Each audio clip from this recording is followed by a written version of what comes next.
আসসালামু আলাইকুম ওয়া রাহমাতুল্লাহি ওয়া বারাকাতুহু। আমার নাম মোহাম্মদ ইসরাফিল। আমি আবুধাবিতে 15 বছর ছিলাম।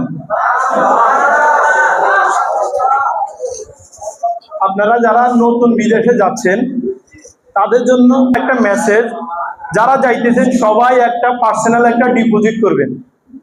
আমার কথাটা বুঝতে পারতেছেন আপনারা? অ্যাকাউন্টের সাথে 2000 হোক 5000 হোক একটা ডিপোজিট করবেন। আপনি ওভারটাইম যেটা করবেন, এক্সট্রা ওভারটাইম, সবাই তো টাকা কামানোর জন্য যাচ্ছি নাকি ভাই? আপনি ওভারটাইম যাওয়ার জন্য আজকে শুক্রবার আমার ডিউটি নেই, কিন্তু আমি ডিউটিতে গেছি, যে টাকাটা দিবে এই টাকাটা আপনি ফ্যামিলিরে দিবেন না, একদম ফ্যামিলিরে দিবেন না, এই টাকাটা আপনি ডিপোজিটে রাখবেন। তখন আপনার ফিউচারে 10 বছর পরে 15 বছর পরে আপনি ব্যবহার করতে পারবেন। কথা বুঝছেন? এই জন্য সবার কাছে একটা অনুরোধ, কেউ ভুল করবেন না। আপনি বিদেশে যাই কাজ চুরি করবেন না ভাই। কেউ যাইবেন, ভাষা জানেন না, সবচেয়ে বড় সারা হয়েছে না ভাষাটা। এখন আপনারা আসি বললো যে ভাই এই কাজ এটা তুমি পারো, আপনি পারেন ভাই, আপনি পারেন এটা রিপেয়ারিং করতে, কিন্তু আপনি তো বলতে পারতেছেন না। আপনি বলতে হইব যে স্যার আমি কাজটা পারি। যাওয়ার আগে কমপক্ষে যে কদিন আছেন একটু ভাষা শিখে নিবেন। যদি আপনি মিডল ইস্টে যান, সৌদি আরবে তো আরবি, হিন্দি, যারা ইংলিশ পারেন একটু ইংলিশে কোর্স করে নেবেন। আর আমি এখানে 6 মাসের কোর্স করছি এখান থেকে, আমাদের টিডিসি থেকে।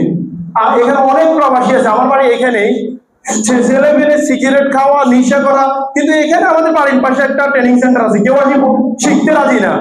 এখন আপনি ইন্টারভিউ দিতে যাবেন, কি শিখবেন? আপনার কোনো ওয়ার্ডিং জানেন? 4G জানেন? 4G কি 3G কি? ভাই কথাটা মাইন্ড করেন নাকি? আমার কথাটা কাজ জানে না। বিদেশে যাওয়ার সময় ভাই এই যে লাইন জানেন না, সব কানে বাসে হইতে লাইন, সব কানে লাইন, খাওয়ার লাইন, সব লাইন বাই লাইন। আপনি চাইলে কেউ একটা বাইরের লোক আসি কেউ স্টুডেন্ট, এরা সবাই বাংলাদেশি স্টুডেন্ট, বুঝছেন? এইভাবে গালি দেয় ইউরোপিয়ানরা আমাদেরকে। ভাষা জানা থাকলে স্যালারির সুবিধা। আর ভাষা জানা থাকলে আপনি যেমন স্যার আইসে, স্যার আপনার বস হয়েছে আপনার অন্য একটা রাষ্ট্রের, এখন আপনি স্যারে তো বলতে বলছেন স্যার আমার স্যালারিটা একটু ইনক্রিজ করবেন কি?